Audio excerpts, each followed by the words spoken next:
versículo 48, nos diz a palavra de Deus: e toda a multidão que se ajuntara a esse espetáculo, vendo o que havia acontecido, voltava batendo nos peitos. Meus queridos irmãos, estou me distanciando de onde fizemos a leitura oficial, mas com certeza temos uma palavra da parte do Senhor para compartilhar com a igreja. Já que estamos numa praça denominada Praça da Bíblia, me permita falar deste livro primeiramente. A Bíblia Sagrada é o livro de Deus, e todos que estão aqui, eu tenho certeza que estão aqui porque creem na Bíblia Sagrada como sendo um livro inspirado pelo Senhor, um livro no qual Deus se revela para a humanidade. Este livro não é livro de homens, é um livro de Deus. E aqui este livro revela a vontade de Deus para todo ser humano. Este livro, ele rege todo ser humano como se fosse uma bússola para aquele que está perdido. Feliz seria qualquer instituição, qualquer nação, qualquer grupo, qualquer empresa que fosse regida totalmente pela Bíblia Sagrada, pois, como já disse, esse livro tem esse poder de reger o ser humano. Nos seus 1189 capítulos, em duas partes, como todos aqui conhecem e sabem muito bem. O Antigo Testamento composto por 39 livros e o Novo Testamento composto por 27 livros. Logo, meus amados irmãos, a Bíblia é rica em detalhes, e eu não vou citar tudo sobre a Bíblia, apenas para usarmos como introdução esse rápido momento, já que estamos na Praça da Bíblia, de número 118, e o versículo de número 8, que diz a palavra de Deus: é melhor confiar no Senhor do que confiar no homem. O maior capítulo da Bíblia é o Salmo de número 119, contendo 176 versículos. O menor capítulo da Bíblia é o Salmo 17 ou 117, onde vai falar apenas poucos versículos que estão ali. Mas, enfim, já que citamos a Bíblia, eu quero dizer a esta multidão que está aqui que há 3 mensagens que são centrais na Bíblia Sagrada. A primeira é o Calvário, a história da cruz. A segunda mensagem principal da Bíblia Sagrada é Pentecostes. E a terceira mensagem central da Bíblia Sagrada é o arrebatamento da igreja. Nesses 3 pensamentos, Calvário, Pentecostes e arrebatamento da igreja, é que todo este livro está subdividido em seus capítulos e versículos. É bem verdade que a palavra central ou centro da Bíblia Sagrada é a pessoa do Senhor Jesus Cristo, desde o Gênesis até o livro do Apocalipse, pois o próprio livro sagrado chega a declarar que ele é o primeiro e que ele é o último, que ele é o alfa e que também ele é o ômega. Então, dentro deste pensamento, dentro da Bíblia Sagrada, eu quero falar com os irmãos um pouco sobre estes 3 pontos principais da Bíblia Sagrada: Calvário, Pentecostes e arrebatamento. Preste bem atenção. O texto que li com os irmãos no livro de Lucas, capítulo 23 e o versículo 48, a primeira parte do versículo diz que toda a multidão se ajuntara para este espetáculo. Este, não estou falando aqui na questão de espetáculo aqui, mas sim no que acontecia nesse contexto que já quero narrar para cada um dos irmãos que estão aqui. É necessário, irmãos, frisarmos para os irmãos que a palavra espetáculo vem do latim, que é spettaculum, que dá a ideia de ver uma cena ou de observar com os seus próprios olhos. Acontecia entre os romanos, pois eles eram quem dominavam nesse tempo aqui em que Jesus estava aqui na terra em seu ministério terreno. Existia um método muito terrível no qual as pessoas se divertiam ao estarem olhando, ao estar observando. E era uma forma que os romanos usavam para maltratar, para flagelar aqueles que eram malfeitores. A Bíblia Sagrada desde o Antigo Testamento já fazia menção que maldito seria aquele que fosse pendurado em um madeiro, que fosse pendurado em uma cruz, pois essa morte era uma das mortes mais horrendas que existia naqueles dias. E logo, quem era levado ao madeiro, ou quem era levado à cruz? Todos os malfeitores, todos aqueles que procuravam fazer atrocidades, todos esses teriam a morte de cruz, principalmente pelo Império Romano. Conta-se a história que homens chegaram no decorrer da história a ser pendurados em uma cruz e passarem até 3 dias pendurados ali, sofrendo dores terríveis,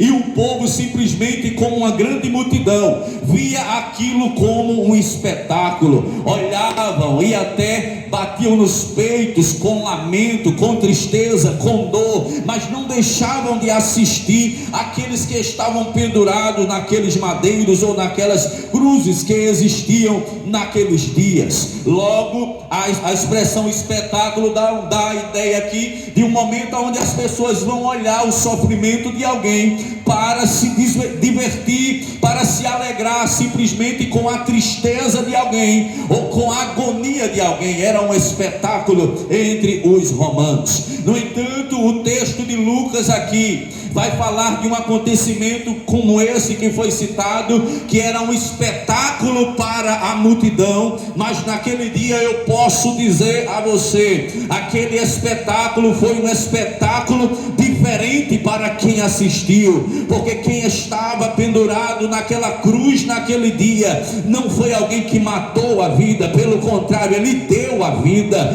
Quem estava pendurado naquele dia naquela cruz, não era uma pessoa que roubava ou que salteava alguém, pelo contrário, ele era alguém que dava, ele era alguém que doava para a multidão. O homem que está pendurado naquela cruz é o nosso Senhor e Salvador Jesus Cristo. Ele veio a essa terra com uma missão. A sua missão primordial, com certeza, foi padecer pelos nossos pecados, morrer pelas nossas vidas. Mas ele cumpre o propósito. A Bíblia Sagrada nos mostra em diversos textos qual o motivo pelo qual Jesus veio a essa terra. Primeiramente, ele veio para que as Escrituras se cumprissem através dele. Segundo, ele veio porque ele mesmo disse para dar vida e vida com abundância. Ele mesmo chega a declarar também que veio para buscar e para salvar tudo aquilo que se havia perdido. O escritor aos Romanos diz que ele veio a essa terra para reconciliar-nos com o próprio Deus. E por fim, como já disse, o objetivo principal era que ele viesse morrer, ele viesse padecer pelos nossos pecados, entregar sua própria vida para que o homem tivesse direito a entrar no céu pelas portas. Quem não conhece aqui João capítulo 3 e o versículo de número 16, porque Deus amou o mundo de uma tal maneira que deu o seu Filho unigênito, para que todo aquele que nele crê não pereça, mas tenha a vida eterna. Jesus veio com um objetivo maior, além de todos que já foram citados, foi morrer pela humanidade que estava perdida, que estava distanciada do Senhor nosso Deus. Logo, o Antigo Testamento já mostrava que isso iria acontecer. Quando paramos para pensar, por exemplo, autoridades que estão aqui, quando Jesus nasce, a Bíblia diz que ele recebe 3 presentes que creio que vocês já ouviram falar e conhecem muito bem. A Bíblia diz que 3 magos chegaram ali, outros chamam de reis, eu não sei dizer diretamente se reis ou se magos, porque houve um momento em que dá-se a entender que reis vieram e dá momentos a entender que magos também vieram. Logo, os magos eram os astrólogos. Se eles eram os astrólogos, eles representavam, podemos dizer assim, a ciência da época. Então imagina a ciência da época se prostrando diante de um menino que está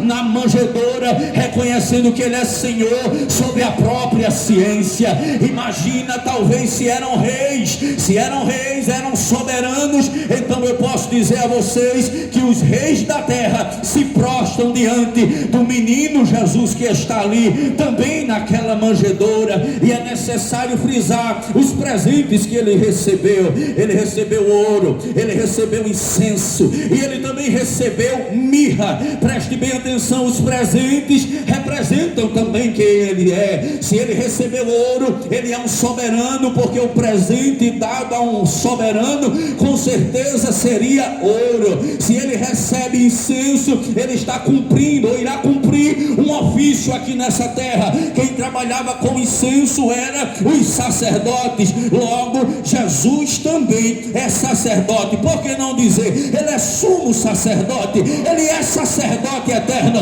segundo a ordem de Melquisedeque. Terceiro, ele recebe mirra. Só que mirra se dá a quem morre, porque mirra era um óleo usado para colocar naquele que morreu.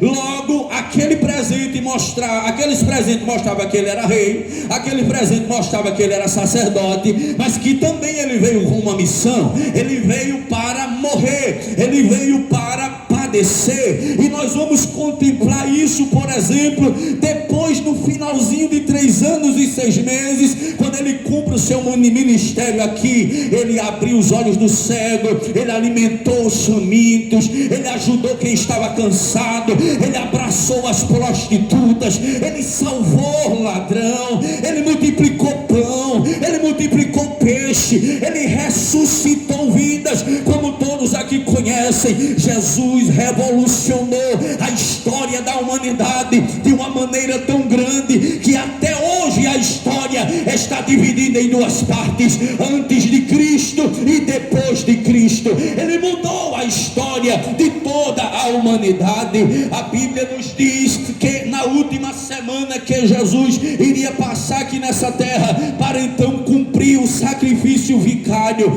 pois a Bíblia diz que era necessário no Antigo Testamento que um cordeiro sem mácula, sem mancha, sem defeito fosse sacrificado, fosse derramado o seu sangue para expiar o pecado de uma só pessoa. Jesus veio também como um cordeiro. João Batista está batizando a multidão e dizendo: raça de víbora, quem ensinou vocês a fugirem da ira do Senhor?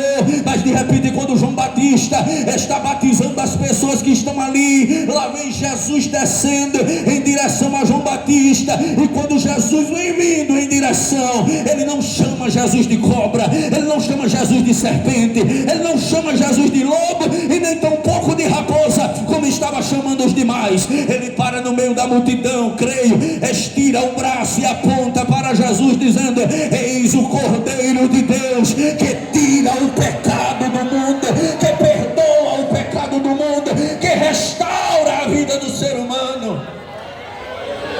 Jesus é o Cordeiro de Deus, e esse Cordeiro vai ser sacrificado, vai derramar todo o seu sangue para que o perdão da humanidade seja efetuado. É a última semana de Jesus aqui na terra.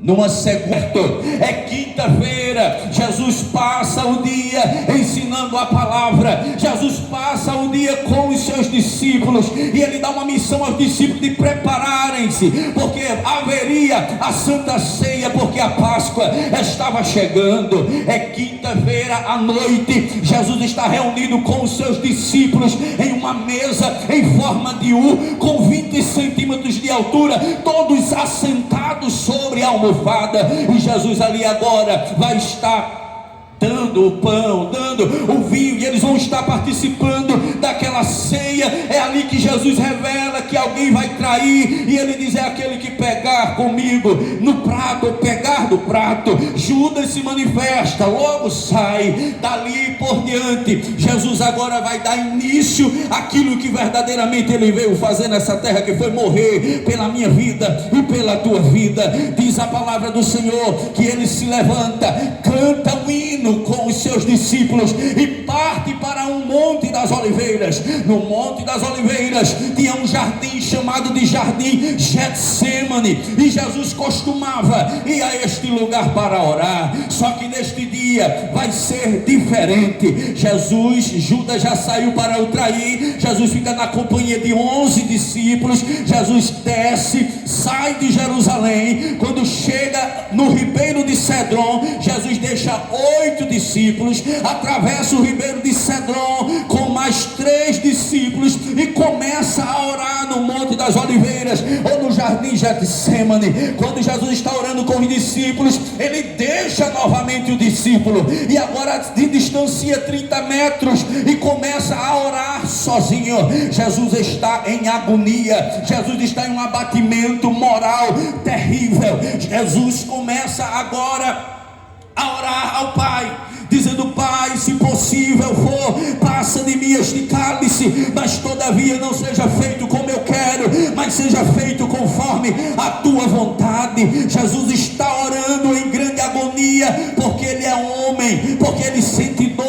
Como ser humano, ele tinha todas as necessidades de um homem comum, mas o escritor aos Hebreus, no capítulo 4 e o versículo de número 15, chega a declarar que como homem ele foi tentado em tudo, mas sem pecado. Jesus não pecou, Jesus era inocente, e ele está orando, e como Deus, ele começa a ver o futuro, ele começa a ver por onde vai passar, o que vai padecer. Ele começa a ver a coroa de espinho, ele começa a pensar nas chicotadas que vai levar, ele começa a imaginar no que vão fazer com ele, e ele começa em um estado de agonia tão profundo que a ciência diz que acontece um fenômeno chamado hematidose. É um momento em que a pessoa entra em uma angústia tão profunda que os seus vasos sanguíneos na sua pele, na sua epiderme, se dilatam, e as glândulas sudoríparas, em vez de fazer sair suor, começa agora a fazer sair sangue. Jesus está todo ensanguentado, sem ninguém tocar nele, só pelo abatimento que ele está passando. Ele volta aos seus discípulos, os discípulos estão dormindo. Jesus diz: vocês não podem orar comigo nem uma hora sequer. Os discípulos voltam a orar, Jesus também, mas de repente Jesus se levanta e diz: é chegado a hora, é chegado aquele que me trai. Judas vem em direção com os soldados para prender a Cristo. E por que que Judas veio com eles? É porque era noite, meu pastor, era escuro. Os judeus, todo ele estava ali vestido de um vestido, todos eles tinham cabelo grande, todos eles tinham barba, não tinham iluminação como essa, todos estavam com tochas. E como identificar quem era Jesus no escuro daquele? Logo Judas precisa vir, porque Judas diz assim: para vocês não errar o homem, é aquele que eu beijar na face deles. E Judas se aproxima e dá um beijo no mestre. O Senhor Jesus trata ele como amigo e diz que ele está vendendo, trocando Jesus por um beijo, como todos conhecem a história. Mas enfim, alguém pergunta: quem é Jesus? E João capítulo 18 versículo 1 diz que Jesus diz: sou eu. Quando Jesus diz sou eu, ele não falou como um homem comum, ele falou como Deus, porque João relata no capítulo 18 que quando ele diz sou eu ou eu sou, no mesmo instante aconteceu um terremoto, que todos os soldados que estavam ali são de não deixar vocês nem tocar em mim, sinta aí só um pouquinho que eu sou Deus sobre a terra. A terra tremeu, eles caíram, ficaram meio com medo, mas pegaram em Jesus meio tremendo e levaram Jesus. Naquela madrugada, tudo que vai acontecer com Jesus segundo a lei judaica é ilegal. Não se julgava ninguém de madrugada, não se pode, até que vai amanhecer o dia. Chega o mestre diante de Pilatos, e todos aqui já sabem, Pilatos quis se sair, porque na hora do aperto, a sua esposa chega diante dele e diz: Pilatos, deixa eu te dizer uma coisa, se eu fosse tu, eu saía desse imprensado, porque hoje à noite eu tive um sonho, e no sonho alguém me dizia que esse homem é justo, ele não tem pecado, ele não tem erro nenhum. Glória a Deus. Aí Pilatos, conhecendo a lei do judeu lá no Antigo Testamento, ele traz uma bacia, lava as mãos. Já havia ali, como todos sabem, agora chegado a Páscoa, e poderia se escolher de soltar um bandido e de flagelar outro. Trouxe o pior bandido que existia, Barrabás. A Bíblia diz que ele cometeu homicídio, a Bíblia diz que ele cometeu rebelião, e a Bíblia diz que ele cometeu sedição. E mesmo assim a multidão comprada dizia: solta Barrabás e crucifica Jesus chamado Cristo. Jesus já tem sofrido um flagelo, 39 chicotadas menos uma, ou 40 chicotadas menos umas, 39 chibatadas, com os chicotes que vocês já ouviram falar, que tinham 12 tiras. Nessas tiras, pedaços de osso, pedaços de metal, bronze e chumbo. E 2 algozes ou capatazes batiam no mestre. Bater para matar. Se ele morrer, das chicotadas vocês vão também ser o próximo. Então bata de uma maneira que não mate, mas também não bata devagar. E eles começavam a bater no nosso mestre. Bateram as 39 chicotadas no nosso mestre. Se você fizer uma conta daquelas 12 tiras, batendo no corpo de Jesus 39 vezes, se bateu em lugares diferentes, dentro de fração de 5 minutos, Jesus estava com mais de 400 cortes abertos em todo o seu corpo. À medida que o chicote batia e que era puxado, pedaços de carne vinham agarrados no chicote. Alguns estudiosos chegam a declarar que pessoas, quando eram flagelados com esse tipo de açoite, quando se olhava as costas, dava para ver partes dos seus órgãos. Dava para se perceber, por exemplo, parte do pulmão exposta. Dava para se perceber mais ou menos o rins exposto. Dava para se perceber cortes sobre todo o corpo do nosso mestre, no rosto, na cabeça, nas pernas, em toda a parte do seu corpo. E uma coisa eu digo aos irmãos aqui, eu não estava lá, mas eu acredito assim, que o diabo talvez estava por perto, dizendo assim: desiste dessa missão, acaba com isso, acaba com essa besteira, tem pena de ti mesmo, rapaz, tem dó de ti. Mas ao mesmo tempo eu vejo Isaías 700 anos antes de acontecer, dizendo assim: ele como uma ovelha muda perante os seus tosqueadores, ele não abriu a sua boca.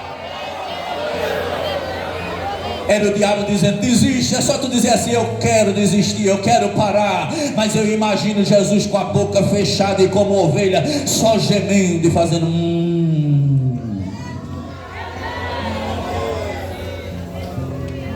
Porque ele não desistiu, porque ele olhava para Joaquim Nabuco, e ele via aqui pessoas que ele precisava salvar com o seu sangue precioso. Era o chicote batendo, e eu imagino Jesus dizendo: eu vou salvar a prostituta, eu vou salvar o ladrão, eu vou salvar o assassino, eu vou salvar os mais errados que estiverem sobre a terra. E talvez ele me diga: não vale a pena, não vale a pena. Tá, meu Deus do céu. O diabo quebrou a cara. Valeu a pena ou não valeu? Olha a multidão aqui declarando que ele é digno. Olha a multidão declarando aqui que ele está vivo e que o sacrifício valeu a pena. Valeu a pena. Jesus está sofrendo e ele precisa concluir a sua missão. Colocam sobre ele um manto, como diz, ele é rei, então toma um manto. Aí você imagina, quando Jesus está ali com aquele manto em cima dele, em alguns minutos o sangue vai coagular. Logo Jesus está ali, creio que tremendo, não sei se com febre, pela infecção generalizada que está rapidamente se espalhando pelo seu corpo. Jesus comeu à noite, Jesus estava com fome, com sede. De repente eles querem agora conduzir Jesus ao Gólgota para o sacrifício. Preste bem atenção. Eles vão lá e tiram aquele manto. Quando tira aquele manto, o que é que acontece? O sangue começa a jorrar novamente. Colocaram sobre a cabeça do nosso mestre, dizendo: se ele é rei, ele precisa de uma coroa. Pegaram o nosso mestre e colocaram uma coroa de espinho, preste bem atenção, sobre a cabeça do nosso mestre. Alguns estudiosos dizem que aqueles espinhos eram chamados de espinhos africanos. Eram espinhos de aproximadamente 10 centímetros de comprimento. Espinhos que eram fortes. E, segundo alguns, dizem que a furada daqueles espinhos, meu pastor, causava alejo nas pessoas. Teceram uma coroa de espinho com muito cuidado e colocaram sobre a cabeça do mestre. E para não furarem as suas mãos, pegaram um caniço semelhante a um bambu e bateram em cima da coroa. A coroa penetrou no couro cabeludo do nosso mestre. A ciência não concorda, porque eles dizem que se os espinhos tivessem penetrado até mesmo no cérebro do mestre, ele tinha perdido a visão, ele tinha perdido o movimento das pernas, ele talvez tivesse morrido naquele instante. Mas o que a ciência não sabe ou não quer declarar é que Jesus não pode de maneira nenhuma ficar paralítico, ficar cego, ficar tetraplégico, porque é ele quem levanta o paralítico, é ele quem dá vista ao cego, é ele quem cura de qualquer enfermidade que existir, é ele quem cura de AIDS, de câncer, de depressão, de ansiedade, de qualquer enfermidade. Jesus é a cura para o mundo. O sangue está jorrando sobre a fonte do nosso mestre. Pegam uma cruz ou parte da cruz, colocam sobre os seus ombros.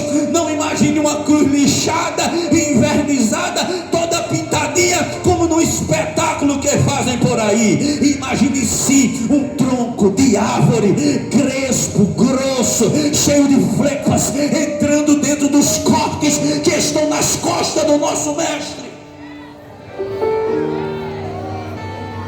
E ele fraco vai caminhar com aquilo, por amor a você, por amor a mim, por amor a nós. Ele cai diversas vezes, alguém é constrangido a levar. Ele sobe ao Gólgota, ali o nosso mestre, de braços abertos, vai receber um prego de 20 centímetros atravessando a sua mão, cruzando aquela madeira e sendo envergado a ponta do outro lado. Eu vou falar do que eu acredito. Alguns dizem que o cravo foi no pulso, por causa da cana dos ossos. Mas um dia, meu pastor, eu estava orando com essa dúvida. Eu não preciso, tem muita gente aqui e eu não preciso mentir para ninguém. Mas em um culto de oração de quarta-feira, eu dizia a Jesus: Jesus, eu estou cansado, não dá mais. E quando, meu pastor, eu abri os olhos na banca lá, eu vi uma mão estendida para mim, furada no meio. E eu acredito que era Jesus me dizendo: não foi no pulso, foi a palma das minhas mãos, olha aqui.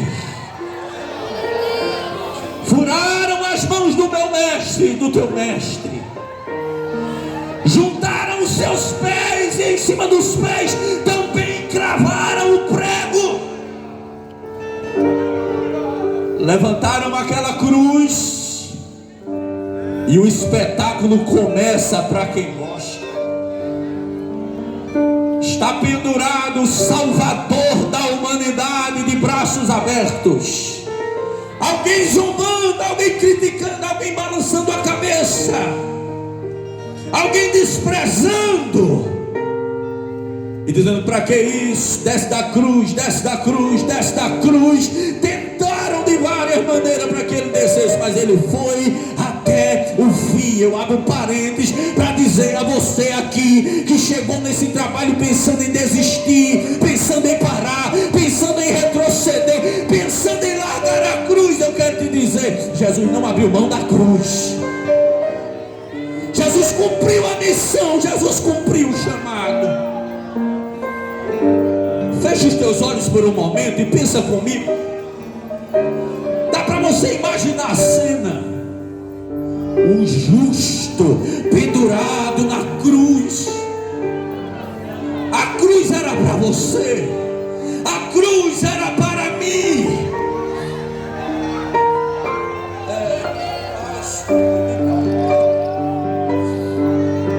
Mas ele se doou, ele se entregou para você cantar, para você sorrir, para você adorar, para você servir a ele, para você receber vida.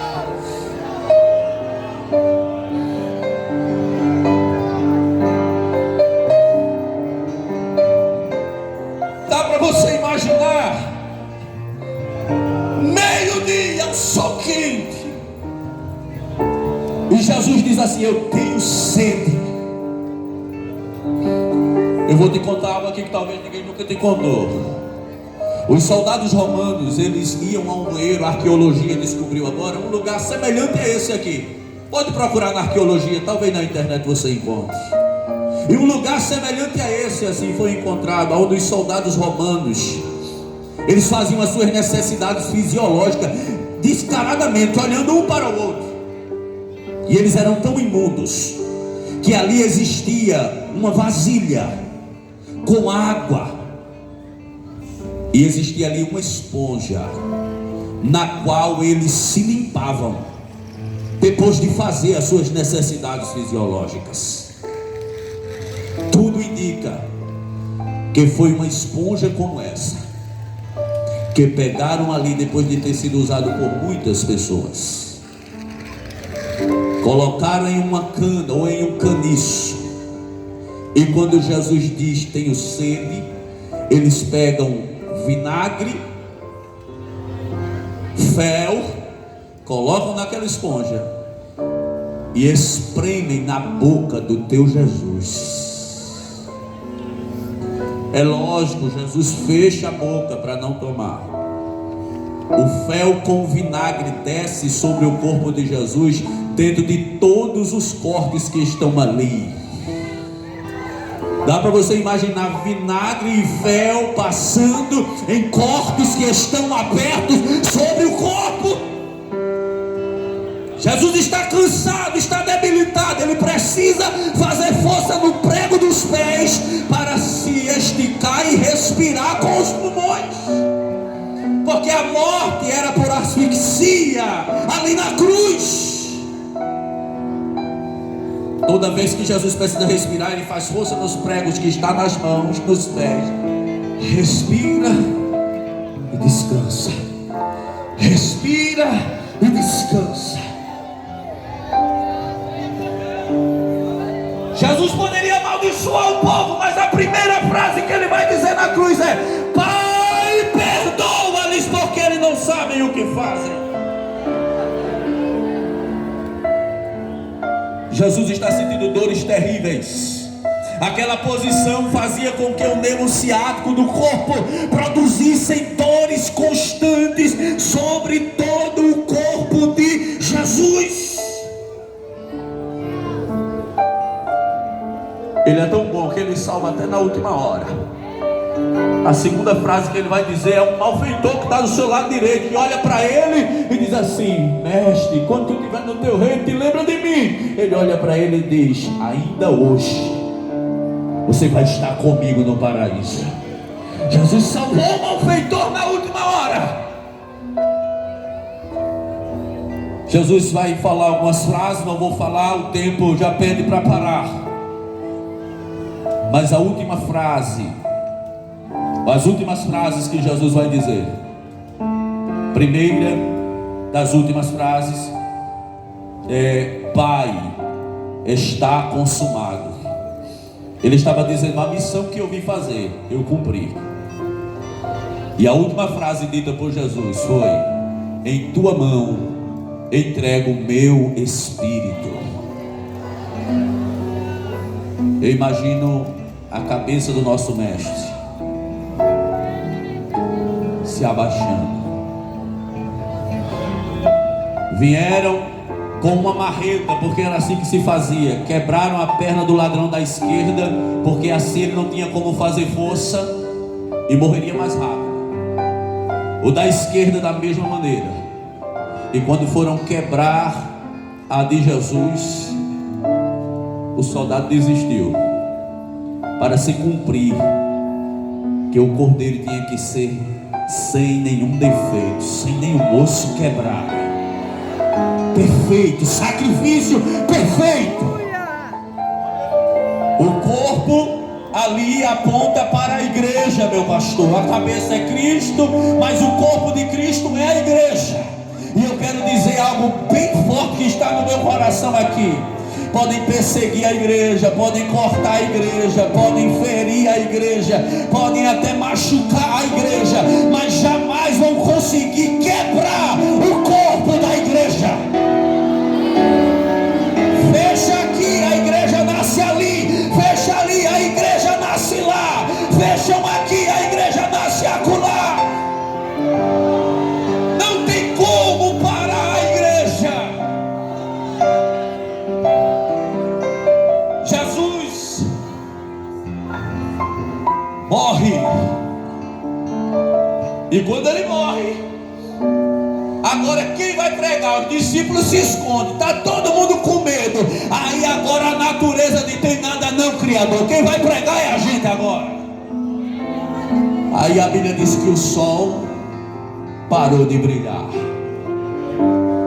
Nunca aconteceu aquilo, mas era o sol fazendo um protesto àquele crime, dizendo: estão matando o Criador. De repente, o véu do templo, de alto a baixo, é rasgado lá no templo. Imagina o medo dos sacerdotes.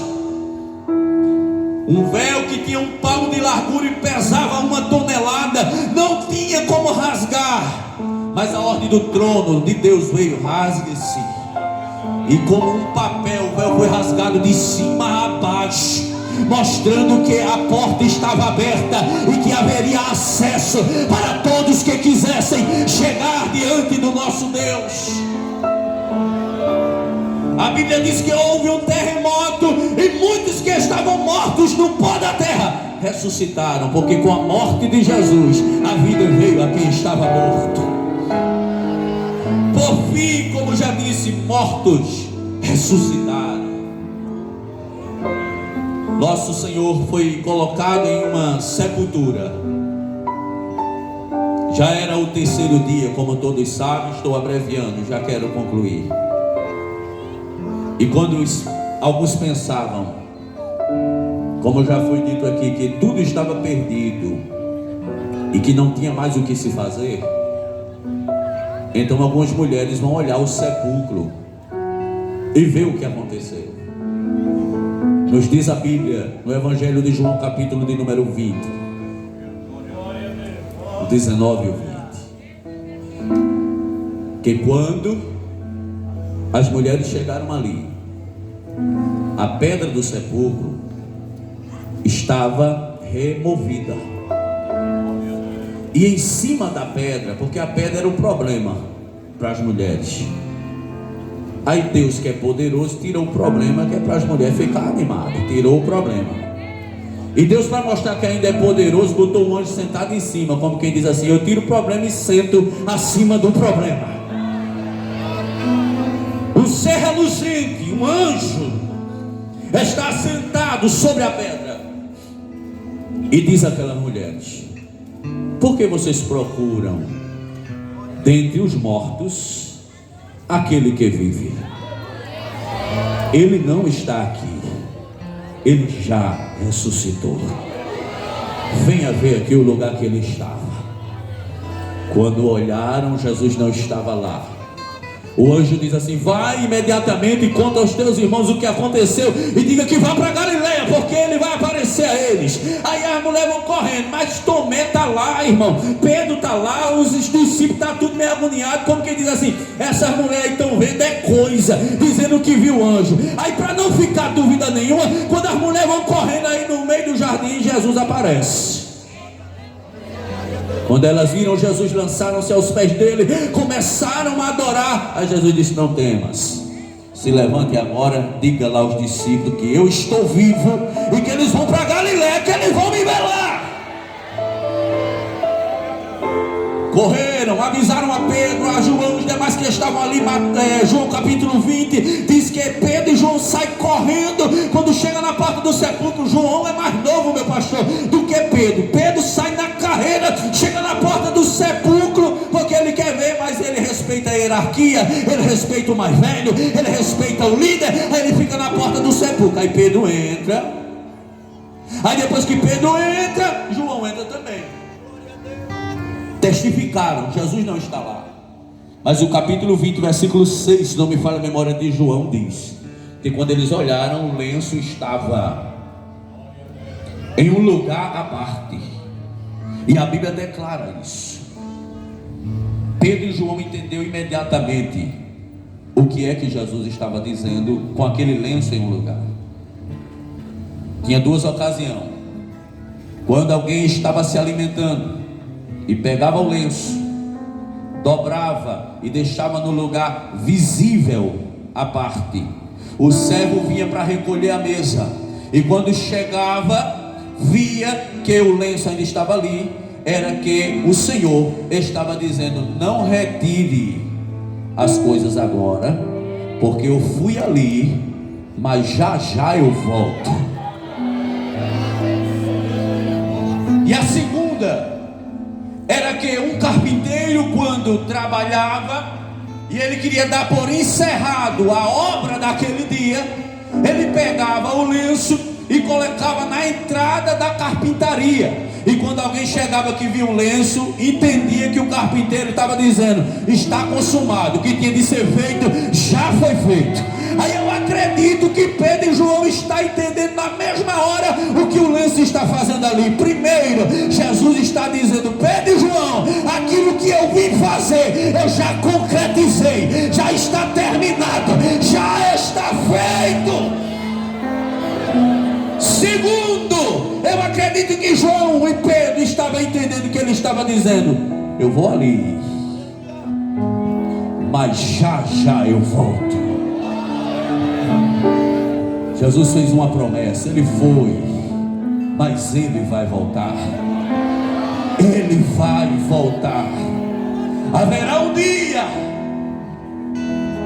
em que crentes de todas as partes, de todos os lugares do mundo, que aceitaram a Jesus como Salvador, que renunciaram às práticas do mundo e que valorizaram o sacrifício de Jesus, irão ouvir soar uma trombeta.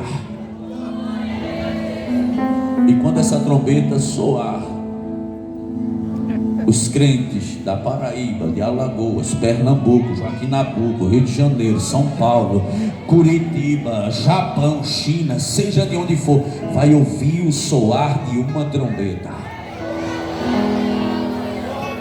E quando essa trombeta soar, tá vendo esse corpo que você tem aí? Que sente dor de cabeça, dor de coluna, diabetes, tanta coisa. Esse mesmo corpo vai ser transformado em um corpo glorioso, semelhante ao que Jesus recebeu quando esteve aqui na terra. Esse corpo não vai sentir mais dor, não vai sentir mais enfermidade, nada disso. Quem já andou de avião aqui, levanta a mão. Quem já voou aqui sem avião, sem nada, levanta a mão. Acredito que ninguém. Mas naquele dia, sem asa, sem foguete, sem avião, sem nenhum meio, você vai voar.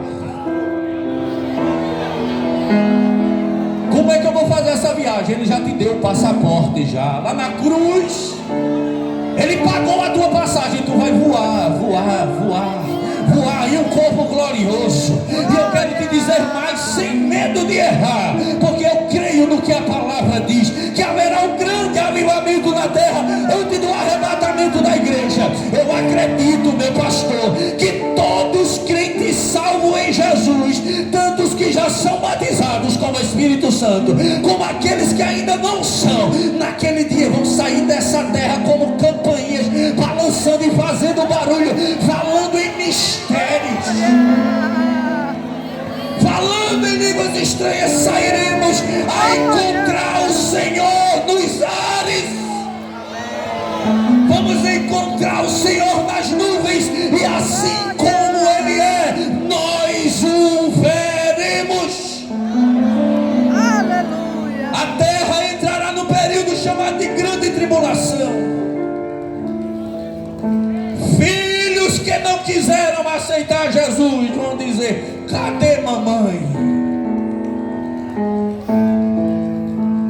Maridos que não quiseram crer no Evangelho vão dizer: cadê aquela mulher? Para onde ela foi? Pais procurando filhos, filho procurando pais. Ninguém vai saber diretamente dizer o que aconteceu. Todas as mídias sociais do mundo vão estar dizendo: sumiu, sumiu, sumiu. O que sumiu? Sumiu muita gente. Tem avião caindo, tem barco perdido no meio dos mares, tem um trânsito parado porque os crentes tinham carro e ficou tudo paradinho aonde estava. Tem metrô parado, tem trem desgovernado, está faltando quem pilote, porque o piloto era crente e Jesus levou para o céu. Dá para você imaginar a Rede Globo entrando num plantão numa hora inesperada e dizer: estamos entrando aqui agora para explicar, ao mesmo tempo sem saber explicar, que sumiu um povo da terra. Sumiu gente na escola, sumiu gente no hospital, sumiu as crianças do berçário, sumiu gente na loja, sumiu gente na fábrica, sumiu gente dentro do hospital, sumiu gente na praça. As igrejas estão praticamente vazias. Sumiu, sumiu, sumiu. E é um povo diferente. Que povo é esse? É aqueles crentes doidos que se juntavam nas praças, dando glória, dando aleluia. É os bíblios, é aquele povo que anda com a Bíblia, é aquele povo reservado, é aquele povo que é metido a santo, é aquele povo que sumiu. A imaginação desviado, tomando a frente, pedindo licença e dizer assim: foi, aconteceu algo que nós não esperávamos agora. Jesus voltou e levou a sua igreja. Jesus voltou como noivo amado e levou a noiva para habitar com Ele na eternidade para sempre. Não fica fora, amigo. Hoje Jesus te chama, Jesus quer te salvar. Jesus quer perdoar os teus pecados. O pastor autorizou fazer um convite. Eu não sei se você chegou aqui nesta noite precisando com certeza desta palavra. Eu quero pedir a você, meu irmão, minha irmã, seja um missionário. Convida essa pessoa para ela vir aceitar a Jesus como Salvador da sua vida. Jesus quer te salvar, meu amigo. Veja o que Ele padeceu por você. Veja o que Ele padeceu pela tua vida. Veja o que Ele enfrentou por mim e por você. Tudo isso foi para te garantir vitória, para te garantir vida eterna. Dá para cantar o louvor? Canta em nome de Jesus. Enquanto nós convidamos aqui, é rápido, 5 minutinhos, meu pastor. Eu já lhe passo o microfone. Onde está a primeira vida para Jesus? Não é possível uma multidão como essa. Você que veio aqui a convite de uma irmã, você que veio aqui a convite de um irmão. Talvez você veio aqui simplesmente para observar e ver, mas a rede está armada aqui nesta noite. A rede espiritual, o pescador é Jesus. Ele quer te salvar. Venha a Cristo nessa noite. Venha a Cristo nessa noite. Ele quer te salvar. Ele quer mudar a tua vida. Aonde está uma pessoa amiga? Aonde está uma pessoa desviada do caminho do Senhor? Alguém que